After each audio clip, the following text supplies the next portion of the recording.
Olá, tudo bem? Você viu a novela ontem? Eu sou Esdras e este é mais um vídeo do seu canal sobre teledramaturgia no YouTube. Se você está chegando agora, seja muito bem-vindo.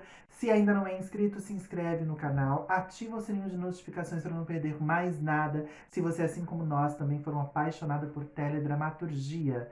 E hoje, em homenagem aos 4 anos da estreia de A Lei do Amor, vou enumerar aqui 5 coisas boas e 5 coisas péssimas dessa trama que, infelizmente, não foi muito bem sucedida quando foi exibida lá em 2016. Então, daqui a pouquinho, depois da vinheta, eu vou contar para vocês quais são esses 10 pontos positivos, ou melhor, esses 5 pontos positivos e os 5 pontos negativos de A Lei do Amor. Não sai daí, é daqui a pouquinho depois da vinheta.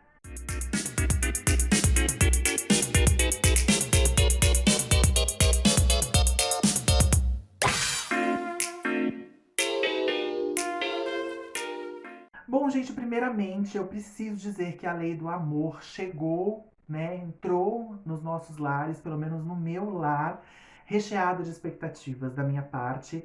Eu torcia muito, esperava muito por essa novela e infelizmente ganhei um banho de água fria. A novela se perdeu no meio do caminho e foi um grande fracasso de audiência. Então eu fiz um esforço enorme para selecionar aqui 5 pontos positivos da trama e apenas 5 pontos negativos, porque pontos negativos eu poderia enumerar 10, 20, 30 e fazer um vídeo de 1 hora. Mas a verdade é que eu sou apaixonado pelo trabalho dos autores Maria Adelaide Amaral e Vincent Villari. Eu fiquei encantadíssimo com a adaptação que eles fizeram para Tititi em 2010, no horário das 7. 3 anos depois, eu me apaixonei novamente por Sangue Bom, a primeira novela inédita da dupla. E eu fiquei assim muito fascinado. Eu acho o Sangue Bom uma pequena pérola. Então, quando anunciaram que eles escreveriam, né, a nova novela das 9, que eles debutariam em horário nobre, eu fiquei muito feliz e criei grandes expectativas. E claro, se a novela não tivesse tido todas as interferências que ela teve do setor, né, da superintendência lá de teledramaturgia da Rede Globo, provavelmente ela teria sido uma grande novela. Uma curiosidade, né, para começar aqui o vídeo, é que A Lei do Amor ela foi adiada. A princípio ela estrearia em março de 2016, mas devido a 2016 ser um ano eleitoral e a novela ter esse teor político muito forte na história, o Silvio de Abreu achou melhor adiar a trama para o final do ano, né? Então ela acabou estreando no dia 3 de outubro de 2016 e Velho Chico, que seria uma novela das 6 da tarde, acabou sendo elevada a horário nobre e estreou em março de 2016 no lugar que seria a estreia de A Lei do Amor. Então já começa por aí mexendo numa programação que devia ter ido ao ar da forma como foi programada de início, porque a desculpa, né, do Silvio de Abreu de que ficou receoso, de que a trama interferisse de alguma forma no voto dos eleitores por ser ano de eleição, por achar que a novela influenciaria de alguma forma. E isso foi uma grande bobagem, porque a novela acabou estreando exatamente no mês, né, eleitoral, que é outubro, e se tivesse que influenciar, influenciaria de qualquer forma. Enfim, eu acho sempre uma desculpa muito boba essas questões políticas aí. Foi-se o tempo que novela influenciava politicamente e não era uma novela tipo Salvador da Pátria, com esse poder todo para influenciar voto ou não. Mas enfim, já começou errado, tinha que estrear em março, estreou em outubro. E aí a novela vinha com uma premissa super forte, né? Se chamaria Sagrada Família, um título que já mexeu aí com as pessoas para não mexer em vespeiro, porque também o Silvio de Abreu ficou preocupado, né, ou a alta cúpula lá, quando fala em superintendência de dramaturgia, eu sempre acho que é o Silvio de Abreu. Mas claro que eu acredito que existem outras pessoas envolvidas aí, mas a sensação que eu tenho é que a última palavra sempre é a dele. Então, o Silvio de Abreu também alegou que para não ter nenhum problema aí com igrejas, né, porque Sagrada Família é um título que remetia diretamente à religião, trocaram para um título bem pífio, né, bem genérico, que foi A Lei do Amor. Outro erro grave de A Lei do Amor. Mas, como eu falei, eu poderia ficar falando aqui de todos os erros da novela e daria um vídeo de 1 hora, mas eu separei 5 coisas boas, porque como era uma novela que eu queria muito que tivesse dado certo, eu ainda tenho um carinho grande, assim, pelo menos pelo esforço dos autores em tentar levar uma novela bacana, que não aconteceu por causa de muitas interferências, né? E aí depois quando começou o Silvio de Abreu se meter na história, aí parece que eles perderam o rebolado de vez, a vontade de fazer dar certo, e virou um bololô terrível. A novela foi realmente muito ruim. Mas vamos começar falando das coisas boas. 5 pontos positivos que eu separei aqui para mencionar, né, da Lei do Amor foi, primeiramente, a primeira fase da novela. Embora eu ache que aquela primeira fase tenha sido bem desnecessária, parecia que a primeira trama ela foi criada para distrair o público da falta de trama mesmo da novela, né? Mas de qualquer maneira foi muito bem produzida, uma fotografia lindíssima. Os atores jovens estavam muito bem, né? Os protagonistas, principalmente, Isabelle Drummond, Chay Suede, Gabriela Duarte, que fizeram aí a Elo, o Pedro e a Suzana, né? Que foi o pivô da separação do casal. Ver a Gabriela Duarte de volta às novelas depois de um tempo afastada foi muito bom. Ela estava mais madura, mais segura, fazendo o papel que foi da mãe dela na segunda fase, né? Também em participação especial. E fora esses atores, né, também os coadjuvantes foram muito bem. O João Vitor Silva, que interpretava o Hércules, filho da Magnólia e do Fausto na primeira fase, foi muito bom, acho que ele é um menino incrível. O Hugo Bonemer, que fazia o Augusto, o papel que foi do Ricardo Tosi na segunda fase. E o Maurício Destre, que fazia o vilão Ciro, que foi assumido pelo Thiago Lacerda, né, na fase definitiva. Ele estava ótimo, o Maurício Destre deu uma vida, assim, incrível para o Ciro. Então, teve muitos destaques, foi muito legal. E um destaque especial aqui para mim, pro meu coraçãozinho, é a Denise Fraga, presença rara nas nossas novelas. Fez uma aparição muito afetiva como a Cândida, mãe da protagonista Elô. Então, eu achei bem bacana essa primeira fase de A Lei do Amor, que durou acho que uns 4, 5 capítulos, mas acho que foi desnecessária mesmo, foi só para dar uma enganada no público. Parece que as novelas das 9 ali, de 2010, 2015 pra cá, tinha uma obrigação de ter uma primeira fase, né? Parece que fazia muito sucesso. Geralmente as primeiras fases são muito bem produzidas. Mas o que eles transformaram numa primeira fase, eu acho que caberia como flashback tranquilamente, porque depois ficou muito esquisito os atores, né, da primeira e da segunda. Por exemplo, Vera Holtz, ela era a Vera Holtz já na primeira fase, continuou sendo a Vera Holtz na segunda fase, e aí o Tião Bezerra, que era o José Maier, na segunda fase, que teve um caso com a Magnólia na primeira fase, era o Thiago Martins na primeira fase, sendo que já era a Vera Holtz, depois virou o José Maier, assim, uma bagunça. Mas, independente disso, foi uma primeira fase bem produzida. Eu diria que são 2 novelas separadas, assim. Uma primeira fase boa e uma segunda fase péssima. O segundo ponto muito positivo que eu acho da Lei do Amor é o trecho envolvendo a personagem Silvia, vivida pela Regina Braga, a mãe deficiente visual do vilão Ciro, feito pelo Thiago Lacerda. Eu acho que foi maravilhosa aquela história ali, aquele núcleo que criaram. A Regina ela já entrou na metade, né, da metade da trama pro final. E ela era boa, crédula, enganada pelos dois, né, pelo filho e pela amante dele, que era a Magnólia. Os dois diziam que eram casados, né, pra pobre da senhorinha cega. E quando ela descobre tudo, a gente tem shows de interpretação da Regina Braga, que é uma atriz que eu gosto demais. Mas infelizmente a presença muito certeira da Regina na novela não salvou a trama do fracasso que foi. Meu terceiro destaque aqui, dessas 5 coisas boas de A Lei do Amor, é a Luciane, a personagem radiante da Grazi Massafera, que voltava às novelas logo depois de ser um dos grandes destaques de Verdades Secretas, mostrando que era sim uma grande atriz, que é sim uma grande atriz. Ela roubou a cena, né? A Grazi brilhou muito como a Luciane, ela era um refresco em meio a tantos personagens ruins, tantos personagens do mal. Ela conseguia dosar a comédia, com uma personagem que tinha ali, tinha alma, né? Era uma personagem que tem tudo para cair no gosto do público, no gosto popular, uma coisa meio vulgarzona, meio sem requinte, mas que o público se apega fácil pela empatia. Mas se não souber fazer muito bem também, não rola. E a Luciane foi incrível. E a Grazi, mais uma vez, mostrou que arrasa muito. Chegou uma fase da novela que eu não suportava mais assistir, mas eu via só pra acompanhar a Luciane, porque eu achava um desperdício, uma personagem tão boa, tão bem defendida, não ser prestigiada, né? Então a Grazi foi muito amorzinho nessa novela, eu amava a Luciane. Agora, um outro ponto positivo, o quarto ponto positivo aqui de A Lei do Amor, isso pra mim, se a novela fosse toda cagada, eu ia exaltar muito esse ponto positivo, porque não tem como não comentar a trilha sonora de A Lei do Amor, que é uma das melhores trilhas aí de todas as novelas que eu já assisti. E foi selecionada a dedo, né? Eu tenho a impressão que geralmente os autores, eles não se envolvem na escolha da trilha sonora, tem um setor específico, né?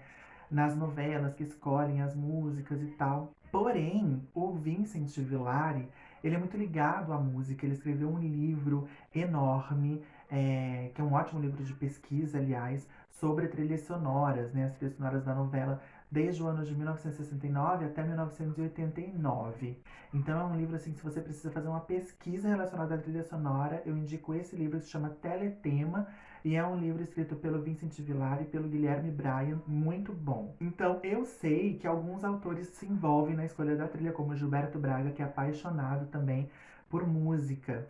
E eu tenho a tendência a acreditar que o Vincent ele também escolhe, porque todas as trilhas das novelas do Vincent com a Maria Adelaide são muito boas. Tititi é maravilhosa, Sangue Bom tem uma trilha genial, e não é diferente com A Lei do Amor, que entre músicas muito boas, né, inéditas, clássicas, eu cito entre as clássicas, por exemplo, New Kids on the Block. Gente, já fazia mais de 30 anos que não se ouvia falar em New Kids on the Block com Step by Step. Eles entraram na trilha de A Lei do Amor para ser tema de quem? Claro, da maravilhosa Luciane, que não tinha só uma, mas duas músicas na novela. Era também tema da Luciane, É Bom para o Moral, da Rita Cadillac. Olha que coisa sensacional. Nas chamadas de A Lei do Amor, a trilha já empolgava, né? Quando eu ouvi É Bom para o Moral, Step by Step, eu endoidei. Falei, essa novela vai ser incrível, começando pela trilha. E aí, essas duas músicas classiquíssimas foram temas da Luciane. Também WhatsApp, de Forno Blonde, uma dupla maravilhosa. Essa música é muito linda, gente. Eu sou apaixonado por WhatsApp. E já tinha sido tema de outra novela em 1993, né? Fazia parte da trilha internacional de Olho no Olho, novela do Antônio Calmon. Depois a música voltou com tudo no seriado Sense8 da Netflix. Se você não conhece esse seriado, procura, é muito bom. E tem uma sequência que toca o WhatsApp, que é maravilhosa. E aí me vem Além do Amor pra colocar esse tema como tema do casal protagonista, gente. Muito, muito lindo. Pessoa, da Marina, também uma música lindíssima, que também já tinha sido trilha de Fera Ferida em 1993. Foi tocada para Camila Morgado, a personagem Vitória. Por enquanto, uma música lindíssima também, na voz da Cássia Eller, que a gente já conhecia muito, também entrou na trilha, também era tema do casal protagonista Pedro e Elô. Lindíssima. Fogueira, da Ângela Rorô, outro clássico que tocou em A Lei do Amor. Grito de Alerta, do Gonzaguinha, num duo aí de vozes com a Maria Rita, ficou perfeito, também tocava para Elô e para Pedro. Ficou muito linda essa nova versão de Grito de Alerta. E o Calhambeque, do Roberto Carlos, também estava na trilha. Então essas são só algumas músicas clássicas que eu selecionei aqui para citar, mas a trilha foi dividida em dois volumes, né? O volume 1 e o volume 2. E a capa do volume 2 para mim é uma das coisas mais lindas das últimas décadas em se tratando de capa de trilha, que hoje em dia não tem mais esse cuidado, né? Da produção tirar uma foto bonita para estampar a capa do CD, não tem mais esse cuidado. É tudo uma montagem, uma cena tirada da novela, péssimo. Mas aqui não, eles colocaram Humberto Carrão e a Alice Wegman na capa, numa foto lindíssima. Então eu amo, amo, amo as trilhas sonoras de Além do Amor, são muito maravilhosas. E para fechar, então, essas 5 coisas bacanas de A Lei do Amor, eu vou falar da vilã Magnólia, né, interpretada pela Vera Holtz, que é super competente, que é uma atriz de gabarito, eu amo muito, e ela só não brilhou mais porque a novela realmente foi muito apagada, né? Ela faz uma personagem hipócrita, uma falsa moralista, uma mulher que era considerada uma dama da sociedade, preocupada com os pobres e oprimidos, mas era uma verdadeira naja, uma cobra venenosa, peçonhenta, terrível. Então, se a novela tivesse sido tudo que foi prometido, com certeza Magnólia seria uma das vilãs mais lembradas da teledramaturgia brasileira. Não foi o que aconteceu, mas isso não tira o mérito da Vera Holtz, que é uma super atriz e carregou a novela nas costas, né? O público até brincava que a personagem ela tinha uma dor nas costas constante, né? Aquela dor nas costas dela era porque ela carregou a novela nas costas. Eu achei sensacional isso. E é isso, pessoal. Esses são os 5 pontos positivos de A Lei do Amor. Agora a gente vai descer a lenha. Vamos falar mal com os 5 pontos negativos que eu selecionei. Então, nessas 5 coisas horríveis de A Lei do Amor, primeiramente eu cito o elenco jovem numeroso de rostos, em sua maioria desconhecidos. Foi muito complicado, né, a gente se identificar com esses personagens, porque eram personagens importantes como o Hélio Batalha, feito pelo João Campos. Quem era João Campos, gente? Quando é um lançamento, a gente até entende, mas um lançamento, 2 lançamentos.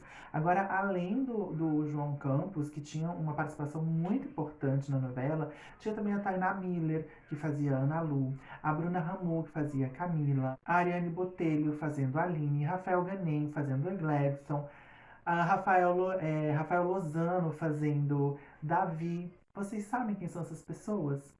Todos os personagens tinham destaque na trama, mas onde estão esses artistas hoje? Era muito complicado, além de ser um elenco numeroso no geral, né, ter muitos núcleos, muita gente que acabava não fazendo nada de muito importante, tinham papéis cruciais que precisavam ser defendidos por artistas um pouquinho mais conhecidos. Então acho que isso foi um ponto bem negativo para A Lei do Amor. Outro ponto bem negativo também era o troca-troca de casais e a falta de química entre eles. E os jovens estavam muito ligados a isso, né? A esses acontecimentos de troca de casais. Uma coisa assim absurda, por exemplo, era o personagem Antônio, do Pierre Baitelli. Ele começa a novela namorando a Jéssica, feita pela Marcela Rica, que depois vira prostituta. Aí ele termina com ela e começa a namorar a Ruth Raquel, vivida pela Titina Medeiros. E tinha tudo a ver os dois. Era muito legal aqueles personagens juntos, a dinâmica do casal. De repente, para que ele termine com uma das mocinhas da trama, acaba tudo entre ele e a Ruth Raquel e ele termina com a Letícia, da Isabela Santoni. Gente, nada a ver. Não se criou nenhuma empatia com esse casal. Foi péssimo. Outro exemplo que eu lembro muito, foi terrível, era o personagem do Armando Babaioff, que era o Bruno, né, o médico Bruno. Eu lembro que no início ele tinha meio que áreas de vilão, assim, ele era meio invejoso. Eu não lembro se era com relação ao Pedro ou ao Thiago, mas ele tinha uma invejinha, ele gostava de alguém que gostava de um dos dois. Gente, eu não me lembro mesmo, eu apaguei essa parte. Mas o que eu lembro é que, de repente, do nada, ele faz um programa com a Jéssica, né? A prostituta lá, feita pela Marcela Rica, que era filha da Cláudia Raia. E ele se apaixona perdidamente por ela, assim, do nada. Uma coisa feita às pressas, só para que tivesse um casal na trama, sabe? Se criasse para que os dois atores, muito bons nos seus desempenhos ali, não ficassem sem par romântico, sem função. Nada a ver, de repente ele se apaixona por ela, tira ela da vida de prostituta, e os dois que tinham caráter duvidosos se tornam um casal fofinho que não tem mais função e não faz mais nada na novela. Foi péssimo, péssimo, péssimo. Outra coisa terrível que aconteceu com relação a casal era a Maria Flor, que fazia a Flávia. Ela se envolve com um homem casado, Misael, feito pelo Tuca Andrada, que é casado com a personagem Yara, da Emanuele Araújo. E ela causa um burburinho ali no meio do casal, parece que tem um casinho com ele. Do nada, ela termina a novela revelando uma bissexualidade e ficando com a personagem Gabi, que entra no último capítulo e é vivida pela Fernanda Nobre. Assim, meio nada a ver, parece que os atores já estavam fazendo qualquer coisa em determinado momento da trama, sabe? Foi muito ruim essa parte da Lei do Amor também. O excesso de maldade é o terceiro ponto negativo da história. Tinha muita gente ruim, Magnólia, Ciro, Tião Bezerra, só para citar alguns personagens principais que faziam maldade. A novela até, as pessoas brincavam até que a novela deveria se chamar A Lei do Horror e não A Lei do Amor, de tanta ruindade que tinha. Então chegou num ponto da trama que os autores começaram a apelar para ver se vinha a audiência, apelando em maldades, chantagens, acidentes de carro, assassinatos, assim, muito ruim mesmo, uma maldade excessiva, sem necessidade, que só contribuiu para piorar a novela. O quarto motivo, gente, para mim eu acho que esse é um dos piores, eu tenho até vergonha de falar, porque é constrangedor. O núcleo cômico, encabeçado pela Milady, né, a personagem da Heloísa Perricet, que é uma grande humorista, era vergonhoso, gente, era constrangedor. Eu olhava para aquilo e falava, gente, qual é a graça? Não tinha graça, parecia um sketch dos Trapalhões, era muito ruim. E personagens e atores muito bons envolvidos no núcleo, como o Érico Brás, que é incrível, a Titina Medeiros, que tinha arrasado muito em Cheias de Charme, como a engraçadíssima Socorro. O que que fizeram com aqueles personagens, né? O texto tava péssimo, as situações horrendas, foi podre. E finalizando, né, o quinto ponto negativo aqui dessa listinha de 5 coisas positivas e negativas de A Lei do Amor, eu vou infelizmente falar do casal protagonista, gente. Uma novela que tem como casal protagonista personagens vividos por Cláudia Abreu e Reinaldo Ginettini, que são o suprassumo do carisma. Os dois são extremamente carismáticos e também são talentosos, principalmente a Cláudia Abreu, que é um poço de talento. E aí você pega o Reinaldo Ginettini, que já estava com bastante bagagem, já não era mais tão assim criticado. Um personagem, um mocinho, um herói, né? Pra ele, era fichinha. E aí você junta esses dois atores que já tinham feito bonito em outra novela, em Belíssima eles se envolviam também, mas não terminavam juntos porque a trajetória dos personagens era outra. E aí não dá liga, não tem química, você não se identifica. Isso é culpa de um texto mal desenvolvido. Eu não sei o que aconteceu com a Maria Adelaide, não sei o que aconteceu com o Vincent, mas eu acho que o Silvio de Abreu se intrometeu demais, transformou a novela dos dois num Frankenstein. E eles já estavam assim cansados. A Maria Adelaide não queria mesmo fazer a novela das 9, que ela sempre disse que é uma trabalheira. O Vincent, eu acredito que ele tenha começado com muita gana e se decepcionou demais, ficou muito frustrado com esse trabalho. E os dois hoje são dois injustiçados, né? Porque o Vincent nunca mais teve uma sinopse aprovada. A Maria Adelaide tá aí com o Selvagem da Ópera estagnado. A gente não sabe se vai ser minissérie, se vai ser uma novela das 6. Os dois merecem muito porque são maravilhosos. Eu amo de paixão. E a gente tem que tê-los na telinha para nos presentear e nos deleitar com as histórias deles, porque eles são maravilhosos. E este foi o vídeo de hoje, então consegui escolher aí 5 pontos positivos de A Lei do Amor, 5 pontos negativos é muito fácil, poderia fazer até mais do que isso, mas para não passar em branco esses 4 anos de A Lei do Amor, porque eu demorei para poder falar dessa novela sem me sentir tão decepcionado, tão dolorido, uma novela que eu esperei muito que não deu certo. Se você gostou do vídeo, deixa seu like, também se inscreve no canal se ainda não for inscrito, me segue nas redes sociais, a gente se vê no próximo vídeo. Um beijo, tchau!